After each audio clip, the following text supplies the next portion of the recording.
And we're back, book, stage and screen, with Samantha and Gordon and a very special guest.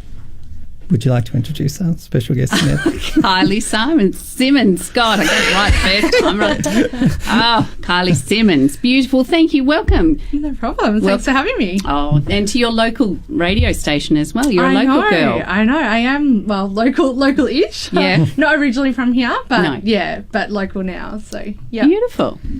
We're just adjusting mics. Don't mind me. I just subtly do it. Now, we've got you in to talk about your wonderful book. Well, one of the things is and it's Help Hope Find Her Waggy Tail. So tell us how you came, what made you write a book? Well, I've been an early years educator for the last 10 years, and actually Ali who published my book, I actually used to look after her son. He was in my kinder class, so I knew Ali from that, and once she got writing, I kept saying, I should write a book because I've read that many over the years that I should be able to write one. Yes, yeah. But I had to find something that I wanted to write about. That was the biggest thing. Yeah. And for me, about 6 years ago, we actually lost our daughter. So I found the rescue through, long story, but we went to a pet expo. And we fell in love with a dog that was up for adoption through Puppy Tails Rescue, which was a local rescue in Hoppers Crossing. They're now out at Bacchus Marsh. Okay. And I fell in love with this dog, and she was having puppies, and so we took care of her while she had her puppies, and then we adopted her. Her name is Sweetie. And so we become good friends with Kerry, who runs the rescue, and I worked with them over the next few years, and I had my son. Right. And while pregnant with my son, this dog Hope come into the rescue, and she was a Great Dane, and everybody fell in love with her. She was like the mascot of the rescue, and she was very, very, very dear to Kerry. So she just, she just fitted in. It was like she was always meant to be there. Yeah. She took care of the other dogs. It was like every time a new dog had come in, she'd show them around, like, here's the water bowls, and we'll go out in the back here to play, and she just had this matriarch feel about her. Yeah. And unfortunately, only after 7 months of having her with Kerry, she passed away. She had a twisted stomach, and and everybody was absolutely devastated. And so we've done some fundraising and stuff in Hope's name. Yeah. And it just sort of fell into place from there. I just went, I need people to know about this dog. She's so beautiful. She's the perfect kind of feature to do to promote rescue and to promote that sort of children looking after animals, which I think is a huge thing, that, it gives them that sense of responsibility and looking after something else and taking care and loving something else that gives just that unconditional love without any expectation. So. It is funny, isn't it? Because I think when I hear that people don't have their kids and they don't have an animal, I'm like, well, that must be really sad. Like, I know there's reasons why people don't. I understand that, but I can't imagine having a child. Well, I grew up on a farm, so you can imagine how many animals I had in my lifetime, and my poor pop was always like, when is this girl going to stop picking up every stray animal she comes across? I even look after baby starlings, which are meant to be a pest, and I'm like, they're just looking after them. But it's just always been something I've loved to do, and I probably didn't realise there was as many dogs to be rescued as there was until I started working with Puppy Tails. So they're such an amazing rescue, and Kerry takes on cases that most people would just back right away from, like huge medical cases. She has huge costs. So for anybody who's listening, jump on Facebook, go to Puppy Tails Rescue page, and if you can give them any sort of money, it would be fantastic, or food or blankets, anything really. It's always really helpful. Right. And I did read about fostering, if someone was interested in doing something like that. They foster. They have families that need fostering all the time. So we don't have a shelter as such. So some of the high-risk cases definitely stay on with Kerry, but there's a lot of dogs that need to go into other homes. We just find that the process helps those dogs transition into their forever homes. Yeah. It gives people more of a one-on-one. They get to know the dog better, know what they're like, their likes and dislikes, which makes it easier to help us place them with a home. So. And when you foster a dog, how long does that last Look, for? it can be. Mine have varied. Ones that I've fostered before might only be a few weeks, a month. And then I've had another one when we did a huge rescue of some pulleys about 3 years ago now. And they needed a lot of work. So that ended up being 6 months that those dogs stayed for. So it just depends on what they need. Sometimes you can get long-term ones. So, and sometimes you can foster to adopt. So, okay. So if you want to trial runners, I suppose, to see whether they fit in with your family. And anyway, it carries even if it gets a few months down the track or a few years down the track and something changes in your circumstance, you can always ring her back and and she's happy to try and rehome them again. So, which is great because it's better than them going to the pound or to somebody that you don't really know and you don't really know what their background's like. So Now, we've had a lot of Ali's books authors in. And Ali herself, actually. Tell us about the process then. What happens? You've got the book. So I, funnily enough, it actually didn't take me very long to write it. Probably, it sounds terrible, but like 2 hours. It just flowed really easily. The first copy I sent to Ali, she was like, it needs to be a little bit longer. You need to think about, things that are going to capture children's imagination. So that's where we come up with the waggy tail part. Because Puppy Tales Rescue, their slogan is every dog deserves a happy tail. And so on going off that, I thought, wow, when dogs have a happy tail, they have a waggy tail. And so that's sort of become part of the book. So with every new thing the child does for the dog that's good, the tail starts to wag more and more because she starts off sad and then and then eventually she gets such a waggy tail that she can't sit down anymore. So that's sort of how that come about. And then once I got that going, Ali was like, yep, that's great, now we need to get it illustrated. Because I wasn't keen on drawing it myself. I'm not that great of a drawer. So I happened to be at a local fair in Altona. I think it was for Australia Day. And I seen this tent that had these beautiful drawings and there was this gorgeous little fox and I was like, oh my God, that's the cutest thing. My son was only really little, so I was like, I need to get this for his bedroom. So I went over and spoke to her and she ended up being an illustrator and she was only 19, local girl to Altona, Brittany. And I asked her, look, I've written this book, do you draw dogs? And she goes, oh yeah, what kind of dog? And I said, a Great Dane. And she goes, oh yeah, I've got one right here. I drew one for a friend of mine. And it was just perfect. And so I gave her a picture of Hope and I said, look, can you just draw it up? I want to get this right because the biggest thing was it had to have character. It had to be the way that I envisioned Hope to be. She did a brilliant job. She's such a talent and to be local as well was just fabulous. So she's actually one of Ali's illustrators now too. So fantastic. And so it was so easy. Like the illustrations took a lot longer than the actual writing of the story, but you have to get them right. And if they're not right, it's funny because she'd met my son, but obviously she hadn't met my daughter.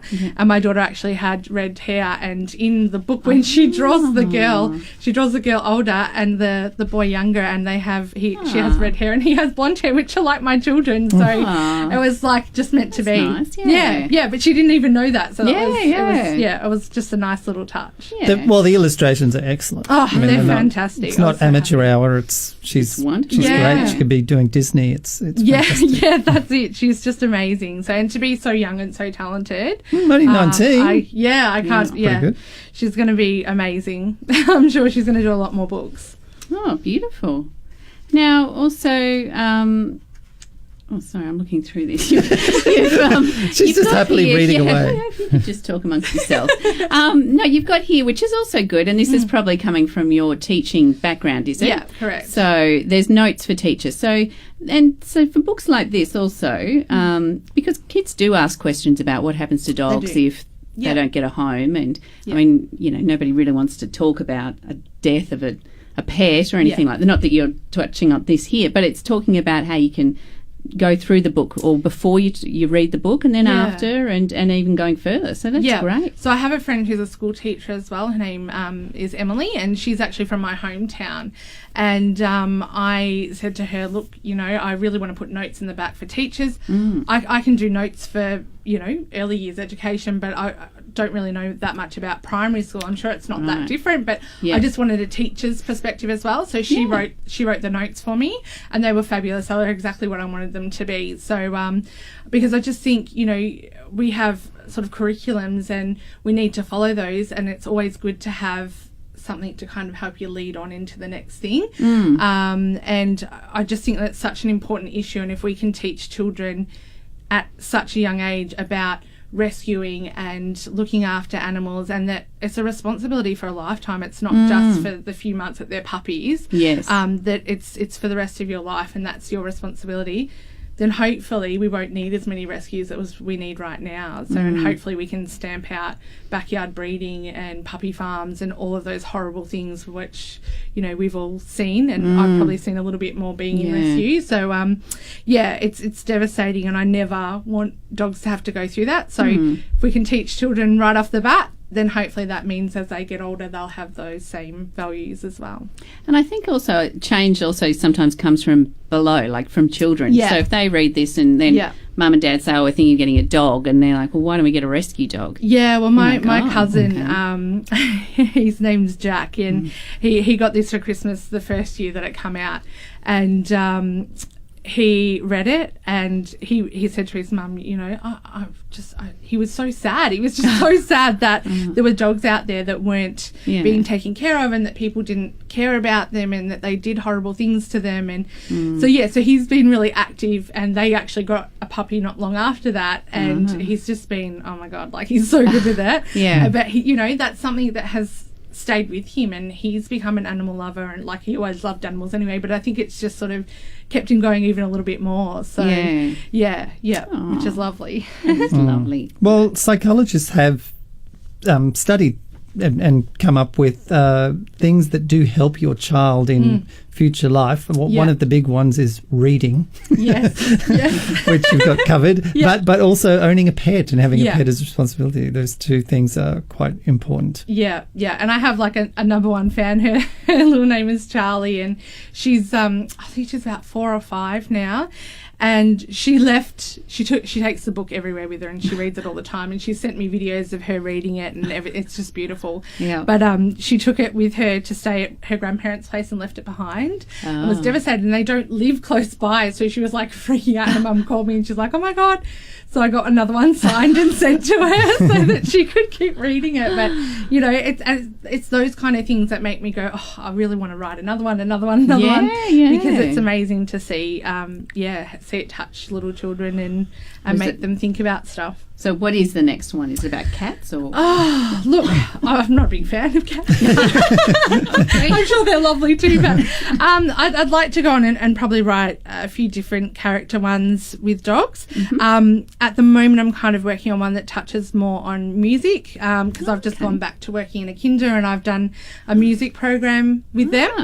And I sort of wanted to have a break from having to use an illustrator, so I'm just using some of my own photography and sort of making it all colourful and a bit strange looking to give a bit more of a creative look for those sort of children. So that's what I'm working on right now. But hopefully there'll be some more dog ones to come too. So I just want to touch on things like friendships and talk about things like where the dogs are different, and sort of relate that to how people are different, and it's okay that we're different, all dogs still get along together, and so that kind of thing. So to still touch on those big issues for children. Great. And I guess you can test it out, go to work and test it out, can't you? Yeah, well, that's true. Everyone on the mat.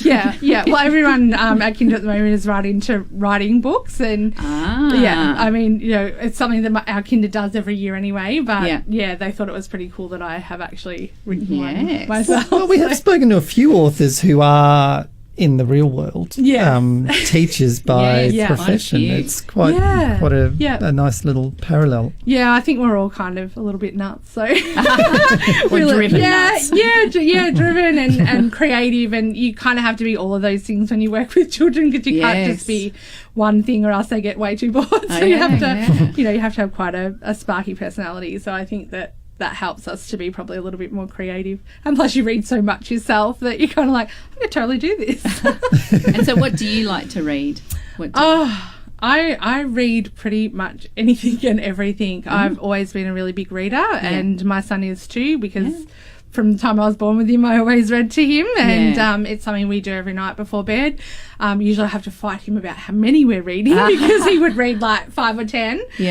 Where I'm like, okay, 3 is that's enough. It's time to go to bed. And I'll choose one short one. Yes, exactly. So and he reads anything, but I mean, I probably tend to go and buy things that most of them have good morals to them, so things that are teaching about sharing and caring for other people, and funny ones as well, because I mean I have a boy, so anything to do with farts or poo is always funny and hilarious, so the epitome of humour. I know he loves things like that. He thinks that's hilarious, so just anything that's kind of sparks my interest, but I always kind of tend to read them before I buy them, but over the years, I've got a few favourites. I love Wombat Stew. And, one of the classic. One of our other favourites is The Monster at the End of This Book, which is a Sesame Street one with Grover in it, and he ends up being the monster at the end of the book. So, but some things that funny because I do voices and yell. Yes. A little dramatic. No, you got to. Well, sometimes I think we've got 3 boys, and we were the same. You had to read to them every night until they could read for themselves, really.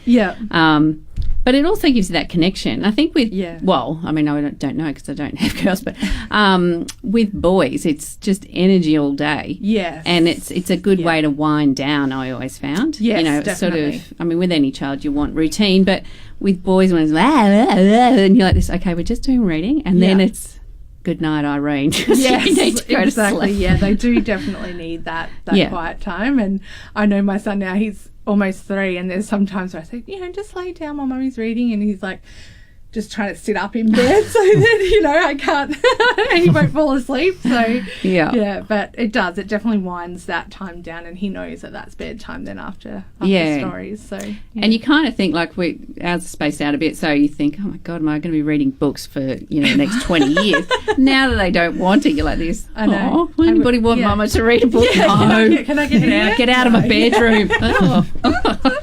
That's it, exactly.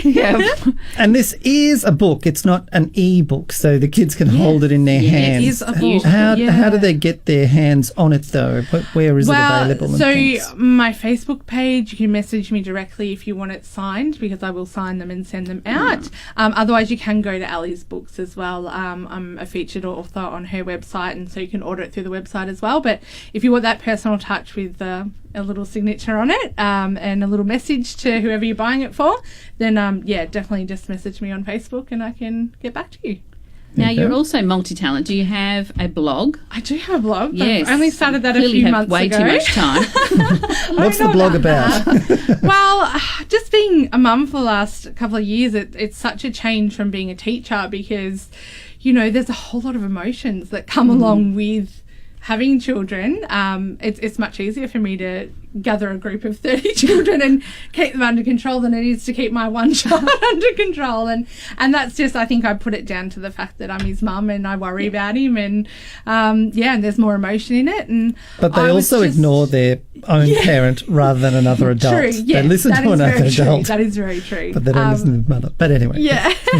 And so I was just finding I was reading a lot of things before I had Lachlan and after I had him, and I was reading all this stuff, and there's so many bloggers out there telling you this and telling you that, and and it goes on and on and on, and you get to a point where you're starting to feel so much self-doubt about what choices you're making for your child that you just think, my God, like I'm ruining him completely. I never wanted to co-sleep, and I do co-sleep. I never wanted him to watch too much TV, and now it's like, you know what? Yes, you can watch Spider-Man because Mummy needs to just go to the toilet by herself. So it was a whole lot of things, and I went, I just need to write about this stuff, and being a bereaved mother as well.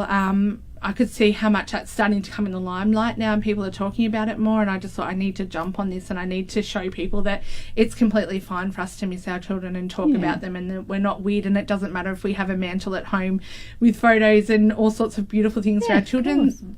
We would do the same if they were here achieving those same things. So I chose the Ideal Mother because it's a bit of a tongue-in-cheek, I suppose, because I don't believe anybody's an ideal mother, but I think that you can be the ideal mother that you want to be, that's right for your family and your child. So, and I guess that's what it's about, just saying, this is what I do, this is my experience that I've had. Yeah.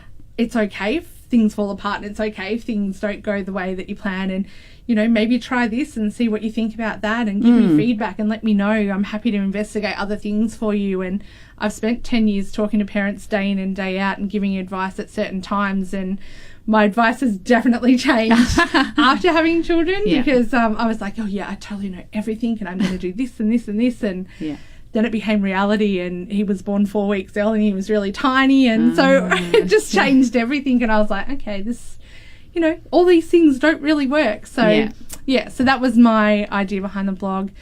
People have responded to it really well. As I said, it's only been going a couple of months, and I've had over 1,000 people view the blog, which is great. I've just recently done a Christmas one, which I noticed you're having somebody in talking about Christmas after this. Yes. And I spoke about, Santa Claus, and the fact that Santa, he brings all these things, and some children get so many toys and some don't get any at all. And so we've made a rule for Santa in our house, and Santa is only allowed to bring 4 presents, and he's only allowed to bring something to wear, something to read, something that Lachlan wants, and something that he needs. And they're the 4 gifts that Santa's allowed to bring to our house.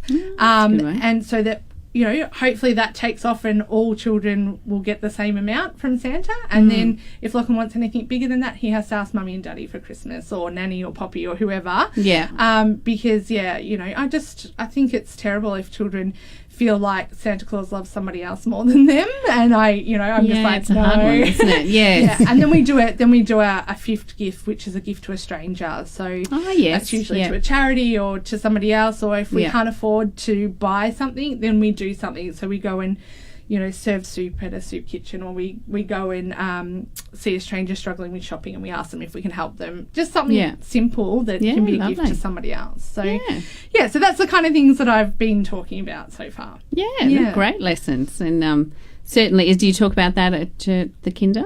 Yeah, it's definitely something I like to touch on at Christmas time. So I just think, you see children all the time just getting so much, and parents running around like crazy, and everybody's going mad. And I'm like, look, I get Christmas stuff done way before December, and I'm because I just can't stand running around last minute and going out to the shops. And but I just, I think we need to focus more on the fact that we need to spend time with our families, because during the year we don't get enough time of that. Most people have to work, and both parents generally have to work. So Christmas time is usually a time that most people get some sort of holidays. So I think it should be more focused on spending that time with your family rather than so much of those toys ends up in the bin within a week. Exactly. So many not of the even, or never stuff, used.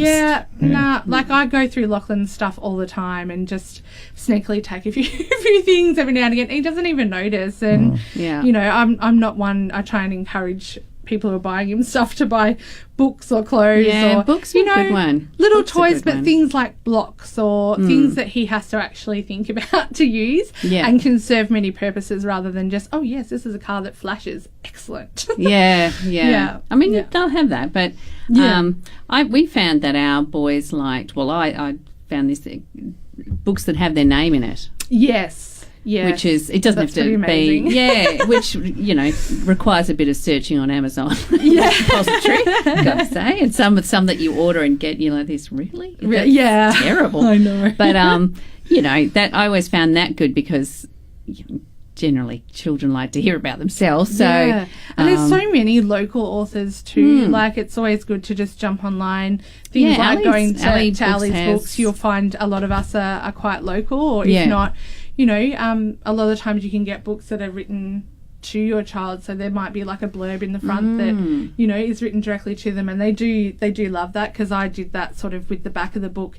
The first 120 people who bought got to have their child's name in the back of the book, so that was like a bit of fun incentive. Ooh. So little things like that I think are great. Did the 121st book have a I'm sorry? You were 121, so we are not putting your name in. Yeah, it was a little bit. Well, it's always just to let you know. No, well, they'll be first life up lesson. in your next book. Well, that's it. Like, it sort of got to the end where I was like, well, the cutoff has finished, but I'm more than happy to write a little spiel in the front of it for you and send it off. And most people are really happy with that anyway. Yes. So I think they probably like that a little bit more because I'm actually handwriting them. So they're like, ooh. Yeah, that is. We've got our own handwritten one here, which we'll be reading to our little one tonight. And because we've got our own rescue dog and she's just beautiful. I don't know, they seem to have so much more love than standard dogs. They do. And they're also a little bit crazy. She's nutsy nuts. But you've also skipped the puppy stage where they're urinating on everything. Yes, exactly. So, I will never go back and have a puppy ever again. Well, it was actually really hard because we had 2 beagles for 16 years or something, and then we had a bit of a break because we were so sad, and then we went into research, and it's actually fairly hard, I found, to get a small. We thought we'd try a small dog because we'd only ever had sort of bigger, medium-sized dogs, and to get a small dog, there was one. Remember when we got a call? Can you come to Albury today? And we're like, Albury, but it was gone. It was gone in like 2 days. Can or something. we call you back in an hour? To see, we've got to organise. Not many people go to Albury and back in a day. No, that's to pick up a dog. They said, actually, we've got someone coming. I'm like, we'll come. But luckily, we found one. And she's beautiful. So we'd recommend, just from the point of view of taking in a little rescue dog. You were abusing her this morning. She was barking at me. She was driving me insane. But she's gorgeous. It's just beautiful. She is a nice dog. They're so funny. And, they do... A lot of the times, if you get in contact with local rescues and make those relationships, spend some time going out there, and even just spending time talking to whoever's running it, and just kind of not be in their face, but I'm still here. I'm still here. I really would like a dog. That a lot of the times, if you kind of tell them what you're after and you fill in their forms, then a lot of times they'll go, yes, I remember that person would be really well linked with that dog, because it's not first come, first served with most of the rescues that I've spoken to. A lot of it is matching those dogs with the right people, because you obviously don't want to send a dog that's had some issues with children to a house full of young children racing around. Because obviously that dog might get very anxious and that will end very badly. If they have a cat and the dog likes to eat cats, well, that's probably an issue as well. So that's good. Yeah. That's a good solid base. No wonder we were rejected so many times. Just joking. But aliesbooks.com. Yes, you can go to Ali's Books, or you can contact Kylie yourself. Yeah. Yes, if you just look up Kylie Symons, author, Simmons children's with a Y. author. Yes, Symons with a Y, Symons. You'll find me on Facebook, and you can message me directly there. Beautiful. Well, thanks so much for coming in and joining us in the studio today. Next book, come in and tell us all about it. I will. Lovely. Thanks for that.